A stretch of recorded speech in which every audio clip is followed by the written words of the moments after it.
जी बच्चों, एक और सेशन, एक और वीडियो आपके संग डिस्कस कर रहा हूँ रियलाइजेशन अकाउंट को लेकर। पता है रियलाइजेशन अकाउंट भी एक ऐसा अकाउंट है जिसका फोबिया बच्चों ने बहुत ज्यादा बैठा रखा है कि ये बनेगा नहीं बनेगा, और पेपर में पूछा जरूर जाता है। ये ना पूछा जाए इसकी जनरल एंट्री पूछी जाएगी, तो एक एक करके सारे पॉइंट्स में आपके संग डिस्कस कर रहा हूँ इस वीडियो में। आइए, सबसे पहले मैंने एक रियलाइजेशन अकाउंट का फॉर्मेट बना रखा और एक पॉइंट्स बना रखे हैं। आपको ध्यान नहीं देना, सिर्फ मेरी बातें सुननी है बेटा। बेटा लिखा हर कहीं है, लिखा हर जगह है, आपके टीचर्स ने, आपकी फैकल्टीज ने सारा लिखवा दिया है, बट ये हम रिवाइज कर रहे हैं और एनालाइज करने की कोशिश कर रहे हैं कि अगर नहीं आया तो करें कैसे। तो सिंपल है, एग्जाम ओरिएंटेड है, सुनना ज्यादा, समझने की ज्यादा कोशिश करना। रियलाइजेशन अकाउंट है, सबसे पहले आपको यहां पर सारी एसेट्स लानी है। यहां पर मैंने टू एसेट्स लिखा हुआ है, कुछ भी ब्लर नहीं है, टू एसेट्स है। यहां पर क्या लिखा हुआ है, टू एसेट्स, और यहां पर बाय लायबिलिटी। सबसे पहला काम, बैलेंस शीट में जितनी भी एसेट्स है वो बेटा सारी इस तरफ आ जाएगी। बैलेंस शीट की जितनी भी लायबिलिटीज है वो सारी इधर आ जाएगी। भैया except partner loan and accumulated losses और गेन्स। भैया अगर पीएनएल का कोई डेबिट बैलेंस, पीएनएल का कोई क्रेडिट बैलेंस है, तो पीएनएल का ना डेबिट बैलेंस इधर आएगा, ना पीएनएल का क्रेडिट बैलेंस इधर आएगा, ये राइट ऑफ हो जाएगा। भैया गुडविल हुई तो क्या करेंगे, मैंने कहा गुडविल की मैं बात करूंगा, बट अभी के लिए आपकी मर्जी है। अगर आपको आंसर मैच करवाना है कोई फर्क नहीं पड़ेगा, आप गुडविल को भले ही इस तरफ डाल दो और उसकी रियलाइज वैल्यू ना देखो, या फिर आप क्या कर सकते हो, गुडविल को सीधा सीधा राइट ऑफ भी कर सकते हो। आप दोनों में से कोई भी एजम्पशन लगा सकते हो, एग्जामिनर उसको कट नहीं करेगा। मेरी बात ध्यान सुनना, क्योंकि उसकी रियलाइजेबल वैल्यू कुछ भी होगी ही नहीं, तो उसको आप कुछ भी कर सकते हो। आगे बात करते हैं। भैया ये एक्सेप्ट पार्टनर लोन यहां भी, एक्सेप्ट पार्टनर लोन यहां भी, कैपिटल तो हम समझ गए। भैया यहां पर आती है एक्सटर्नल लायबिलिटी। जो कैपिटल है हमारी वो इंटरनल लायबिलिटी होती है, तो यहां पर तो आएगी नहीं, पक्की बात है। तो यहां पर आती है सारी की सारी एक्सटर्नल लायबिलिटी। तो भैया पार्टनर्स कैपिटल अकाउंट नहीं आएगा यहां पर, और पार्टनर्स लोन अकाउंट नहीं आएगा। बेटा ये वो लोन है जो पार्टनर्स ने फर्म को दिया है, ये वो लोन है जो पार्टनर्स ने फर्म को दिया है, ये वो लोन है, इधर वाला लोन, जो फर्म ने पार्टनर को दिया है। बेटा फर्म ने अगर पार्टनर को दिया है तो फर्म तो एज अ एसेट रिकॉग्नाइज करेगी, और अगर पार्टनर ने फर्म को दिया है तो वो एज अ लायबिलिटी रिकॉग्नाइज करेगी फर्म। क्लियर है ये बात? तो ये दोनों चीजें भी यहां नहीं आएगी, बाद में सेट ऑफ होगी। बाद में फिर यहां पर आइए। बेटा यहां जितनी भी एसेट है, बच्चे गलती क्या करते हैं, यहां पर रियलाइज करना शुरू कर देते हैं। The answer is no. बेटा आप एक को एक बात बता देता हूं, देखो आपने ये किया, ये एजम्पशन जरूर लगा सकते हो कि आपके घर में कितनी भी एसेट्स हैं, हो सकता है वो ना बिके, और कुछ की तो रियलाइजेबल वैल्यू भी क्या हो, जीरो। मान लीजिए आपने एक टेबल लिया था, आपने 10,000 का लिया था, आपने 5-6 साल यूज कर लिया। बेटा भले ही आपको लग रहा हो उसकी कॉस्टिंग 1500, 2000, 3000 बची हुई है, बट जब आप उसे बेचने गए तो कबाड़ी वाले ने कहा कि इसे मैं नहीं लेता, इसे तो 2 रुपए में भी लेना बेवकूफी है, क्योंकि ये लकड़ी है, लकड़ी बिकेगी नहीं मेरी, इसे तो जलाना पड़ेगा। तो आप क्या करते हो, फ्री में ही दे देते हो। अब मेरी बात ध्यान से सुनना, इसी कॉन्सेप्ट को अकाउंटिंग में लाया हुआ है। अगर कोई एसेट की रियलाइजेबल वैल्यू क्वेश्चन में गिवन नहीं है, तो आपको मान लेना है उसकी रियलाइजेबल वैल्यू क्या है, जीरो। ये पॉइंट्स में मैंने लिखा भी हुआ है, यहां पर देख सकते हैं। एसेट है या फिर अनरिकॉर्डेड एसेट, पहली बात एसेट्स की बात कर लेते हैं, इस पहले इस कर्सर को पूरा कर लेते हैं। एसेट की बात करूं तो एसेट पे मैंने सिंपल कह दिया, सारी एसेट यहां पर आएगी, एक्सेप्ट क्या नहीं आएंगे, अगर कोई डेटर है तो यहां आ जाएगा पर उसका प्रोविजन नहीं आएगा। कोई डेटर है तो आ जाएगा, उसका प्रोविजन नहीं आएगा। प्रोविजन किस तरफ आएगा बेटा, इधर आएगा। इधर लिख लोगे, इसको रियलाइज तो करोगे नहीं, बस यहां पर आपने डेटर लिख लिया, यहां प्रोविजन लिख लिया, बात हुई खत्म। भैया ऐसा कर सकते हैं कि डेटर में से सीधा प्रोविजन माइनस करके डेटर यहां लिख लें? द आंसर इज यस, कर सकते हो, कोई दिक्कत नहीं है, एक ही बात है। ठीक है, आप कर सकते हो। भैया दूसरा, इन्वेस्टमेंट इधर आएगी, बट आईएफआर किस तरफ आएगा, इस तरफ आएगा। इन्वेस्टमेंट इस तरफ, आईएफआर इस तरफ। तो बेटा दो कॉन्सेप्ट मेरे क्लियर। भैया आईएफआर पे कोई भी एडजस्टमेंट नहीं देखनी है, इन्वेस्टमेंट की जो भी रियलाइजेबल वैल्यू है वो यहां पर आप दिखा दोगे बाय बैंक के नाम पर। आईएफआर की मेरे को जरूरत नहीं है, नहीं है, नहीं है। डब्ल्यूसीआर की बात मैं कर नहीं रहा अभी, ठीक है। आईएफआर के 2 पॉइंट्स मैंने क्लियर कर दिया अब यहां पर।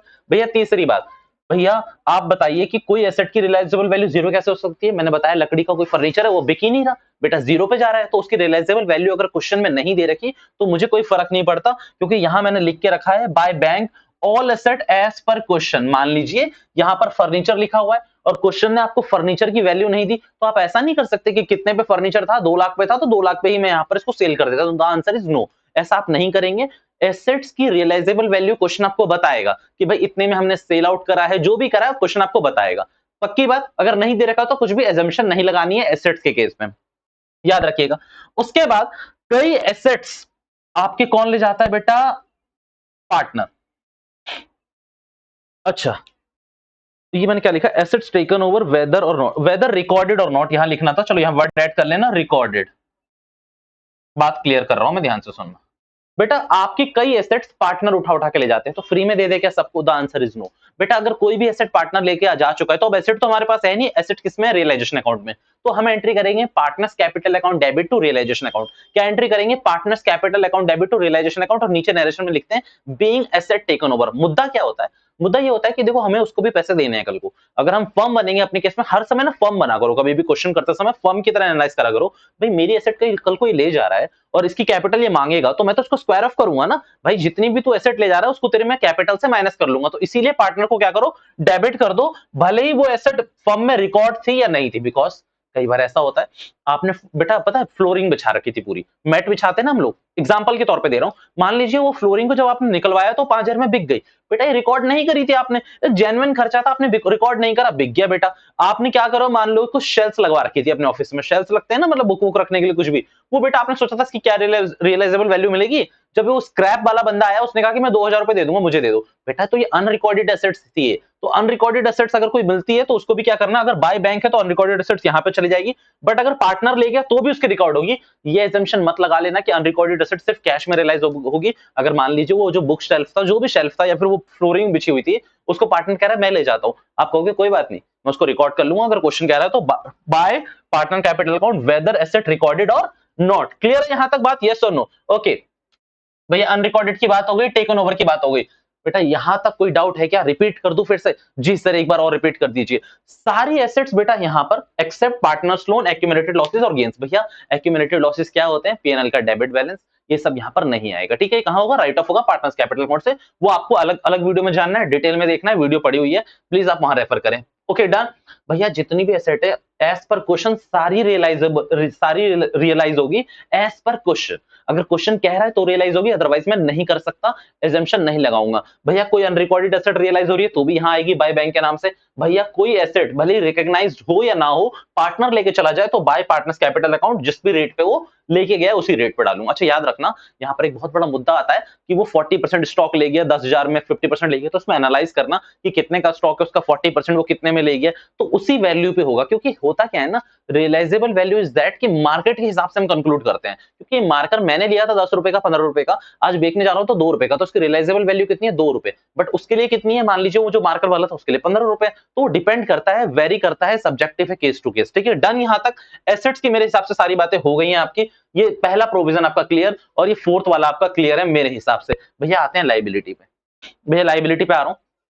अगेन यहां पर कोई एक्यूमुलेटेड गेन नहीं आएगा, मैंने यहीं लिख दिया है, बट यहां नहीं आएगा। एक्यूमुलेट गेन का मतलब है पीएनएल अकाउंट का क्रेडिट बैलेंस, जर्नलिज्म, ये सब यहां नहीं आएगा। बेटा ये कहां जाएगा? राइट ऑफ होगा। बेटा क्या होगा बच्चों? ये राइट ऑफ हो जाएगा। अच्छा भैया एडवर्टाइजमेंट सस्पेंस अकाउंट बताओ ना प्लीज, हमने वीडियो देखी थी।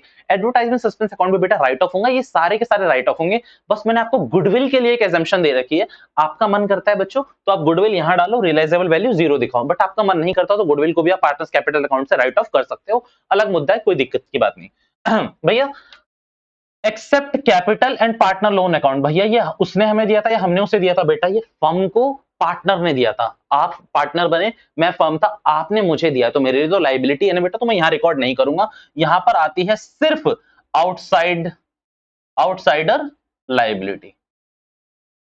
भैया यहां पर ना अभी आपने बताया था प्रोविजन फॉर डीडी या फिर बीडी, यानी कि डाउटफुल डेट और बैड डेट, आईएफआर आएगा, उसको भी रियलाइज करना नहीं बेटा, उसको सिर्फ ट्रांसफर करना है, रियलाइज और कुछ नहीं करना। ओके अच्छा भैया यहां पर लिख दो प्लीज, हम ना कहीं भूल ना जाए, आईएफआर यहीं आता है। अच्छा भैया ये भी लिख दो, प्रोविजन फॉर डीडी। मैंने कहा चलो लिख दिया, आप लोगों से बड़ी कोई बात नहीं है, लिख दिया। ठीक है बट इसको रियलाइज नहीं करना है। कैसे रियलाइज करोगे? नहीं करोगे। ठीक है ओके भैया उसके बाद बेटा आपको इस मुद्दे को ना अभी मैं डिस्कस करूंगा, ये मेरा पॉइंट नंबर 5 है, रियलाइजेशन एक्सपेंस को अभी पेंडिंग है बच्चों। ठीक है इधर आ जाओ। Bank all asset no matter mentioned in question or not, no matter mentioned in question or not. Again all liability no matter mentioned in question or not means यहां पर जितनी भी आपकी लाइबिलिटीज हैं वो सारी पे ऑफ होंगी, एक्सेप्ट ये जो फालतू की हैं ये नहीं होगी, बाकी सारी होगी। मींस अगर आउटस्टैंडिंग बिल 2,000 रुपए का भी है और क्वेश्चन उसके बारे में साइलेंट है तो आपको एज्यूम करना पड़ेगा कि 2,000 को 2,000 में ही करा होगा, क्योंकि एसेट की वैल्यू वेरी करती है केस टू केस। बट अगर आपको किसी बिजली बिल के 2,000 रुपए भरने हैं तो वो वेरी कैसे कर सकता है? आपको भरना ही पड़ेगा, पक्की बात है। ठीक है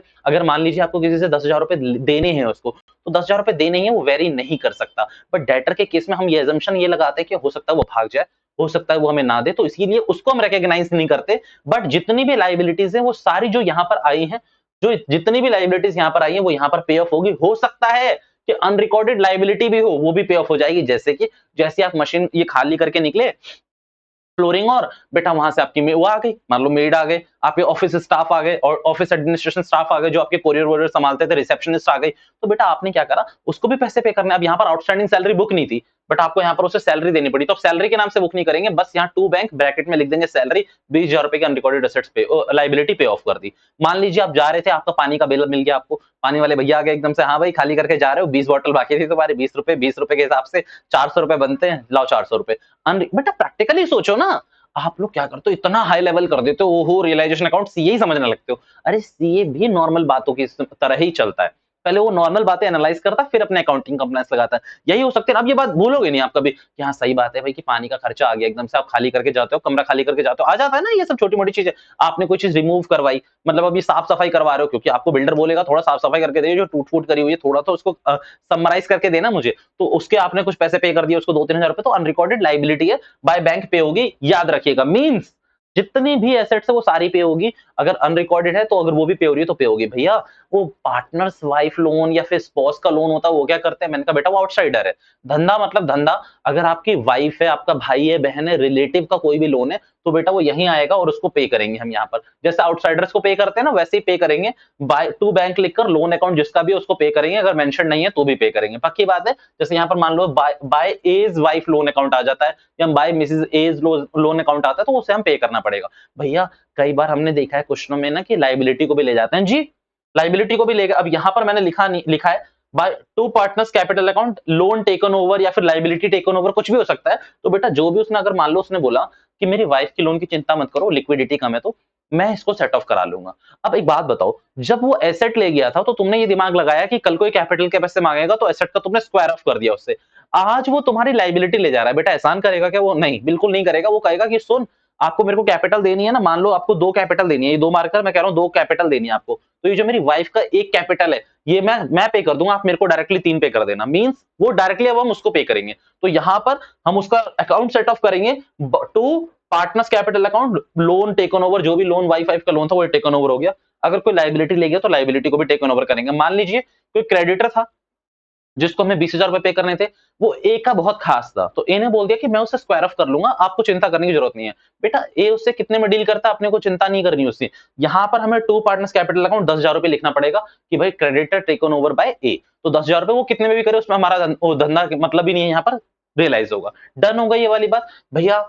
चलिए लाइबिलिटी को हो गया यहाँ पर डन, पक्की बात, लाइबिलिटी डन, ऑब्वियसली मेरे हिसाब से डन है। अब आप क्वेश्चंस करना, इसके बाद 3-4 क्वेश्चंस करना, पहले इलिस्ट्रेशन करना, अगर आप पहली बार कर रहे हो तो इलिस्ट्रेशन करना 3-4, कोई भी क्वेरी आई व्हाट्सएप और क्या कहते हैं उसका, सॉरी टेलीग्राम और इंस्टा का आपको मिल जाएगा लिंक में, डिस्क्रिप्शन में लिंक, वो देख लेना, ठीक है। ओके, डब्ल्यूसीआर की बात कर लेते हैं, द मोस्ट इंपॉर्टेंट टॉपिक। अच्छा पता आईएफआर यहाँ खत्म हो जाता है, पर डब्ल्यूसीआर पता क्या कहता है कि भैया मान लो अगर डब्ल्यूसीआर यानी कि वर्कमैन कॉम्पनसेशन रिजर्व का कोई क्लेम आया हुआ है, तो वो क्लेम कहां से पे होगा? बैंक से पे होगा। बेटा आईएफआर का ना कोई क्लेम नहीं आ सकता, इसीलिए उसको नॉर्मली माना गया है, but WCR workman compensation reserve, इसका क्लेम आ सकता है आपके पास, और अगर इसका क्लेम आ सकता है तो आपको पे करना पड़ेगा। सो इसीलिए टू द एक्सटेंड जितना क्लेम आया है वो आप यहां पर डाल दीजिए। मान लीजिए डब्ल्यूसीआर आपका 2 लाख रुपए का बना हुआ था, बट उस पे क्लेम सिर्फ 20,000 है, तो यहां पर बाय डब्ल्यूसीआर 20,000 आएगा, यहां पर टू बैंक पेमेंट हो जाएगी 20,000 रुपए की। डब्ल्यूसीआर 20,000 पेमेंट 20,000, भैया 1 लाख आया है, by WCR 1 lakh payment 1 lakh. भैया डब्ल्यूसीआर 1.5 लाख आया है, टू बैंक 1.5 लाख। भैया डब्ल्यूसीआर 3 लाख आया हुआ है, भैया यहां पर 3 लाख नहीं आ सकता। पूछो क्यों? क्योंकि डब्ल्यूसीआर बना ही 2 लाख का है ना। आप यही सोचो, यही एनालिटिकल व्यू चाहिए बेटा, आंसर निकलने चाहिए अंदर से। बेटा कोई भी वर्चुअल वीडियोस देखो ना बेटा, आप आगे चलोगे तो सारी वर्चुअल वीडियोस मिलती हैं, मतलब जो अच्छे हाई फाई टीचर हैं वो सारे वर्चुअली पढ़ा रहे हैं, क्योंकि वो एक बंदा कितनों को पढ़ाएगा इसमें, तो आपको वर्चुअली जाना पड़ेगा ऑप्शन के लिए। किसी भी टीचर की बात कर लो, तो इसीलिए ध्यान से सुनो, वर्चुअली इंटरेक्ट करा करो। डब्ल्यूसीआर जब यहाँ 20 था तो 20 डाल दिया, 20 पे हो गया। भैया 1 था तो 1 डाल दिया, 1 पे हो गया। 180 था, 180 डाल दो डब्ल्यूसीआर में, 180 डाला और बाय बैंक से, टू बैंक से भी पेमेंट कर दो, खतरा हटा, फालतू बात। ओके भैया 2 लाख था, रिजर्व कितने का था? 2 लाख का ही था, ठीक है डालो डब्ल्यूसीआर 2 लाख रुपए, पेमेंट भी 2 लाख रुपए। अब पेमेंट हो रही है 2,10,000 या 20,000 या 2 लाख से ज्यादा, तो बेटा रिजर्व में थोड़ी डाल दोगे, है ही नहीं ना रिजर्व इतने का, तो रिजर्व उतना ही एक्सटेंड हो सकता है। क्या लिखा हुआ मैंने? एक्सटेंड टू क्लेम, और यहां पर एक लाइन लिख देता हूं मैं, और डब्ल्यूसीआर विच एवर इज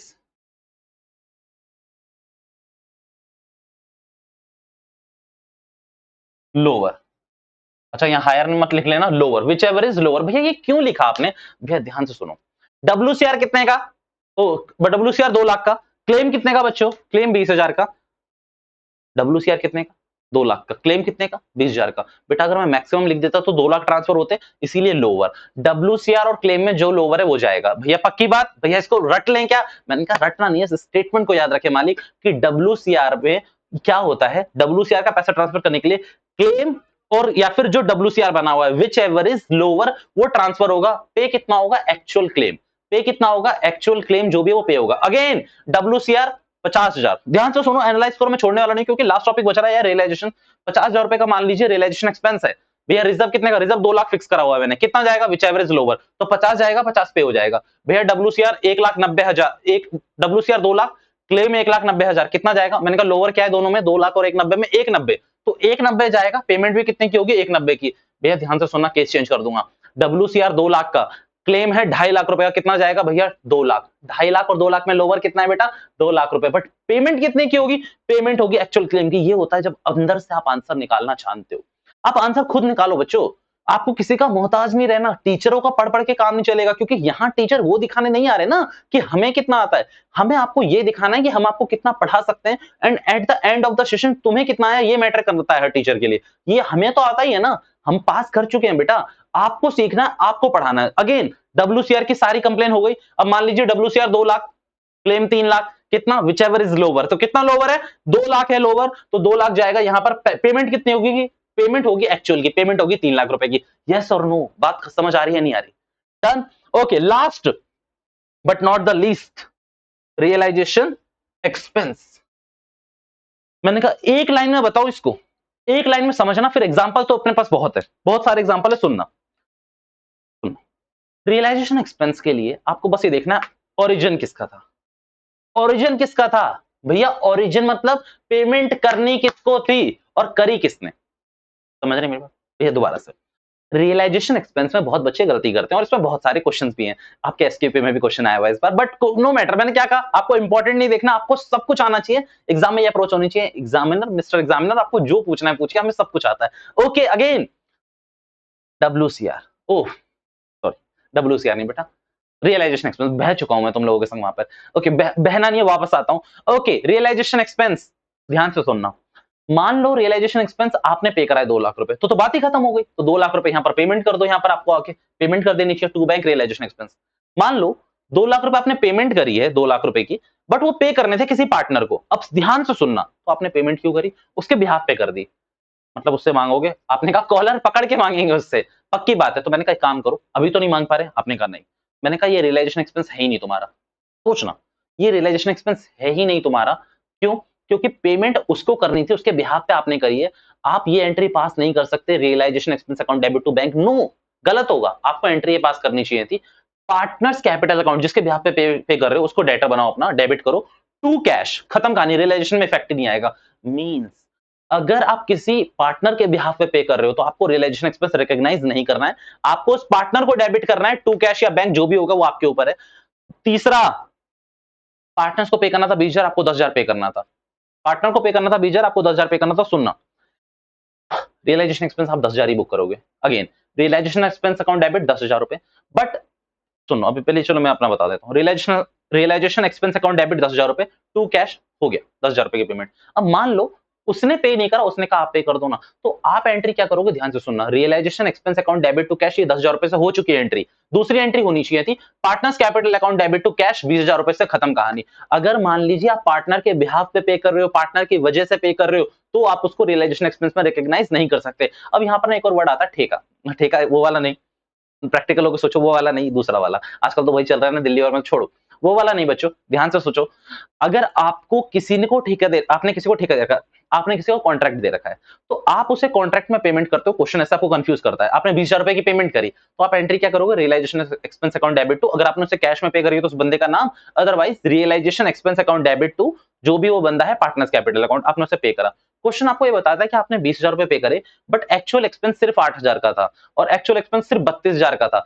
बेटा 20 पे करे, अगर 8 खर्च हो रहा है तो भी उसको आपको मैटर नहीं करना चाहिए और 32 खर्च हो रहा है तो भी आपको मैटर नहीं करता। ये इसी चीज को कहते हैं ठेका। ठेके का सिंपल मतलब ये होता है, मैंने आपको कोई कॉन्ट्रैक्ट दे दिया, फिक्स कर लिया अमाउंट, मुझे मैटर नहीं करता कि आप इसमें कितनी कॉस्ट कटिंग करते हो, कितनी कॉस्ट सेविंग करते हो, मेरा खर्चा तो तय है, जितना मैंने बोल दिया उतना ही मैं आपको दूंगा। बात समझ आ रही है या नहीं? अगेन और कॉम्प्लेक्स सिचुएशन करता हूं, बात करते हैं।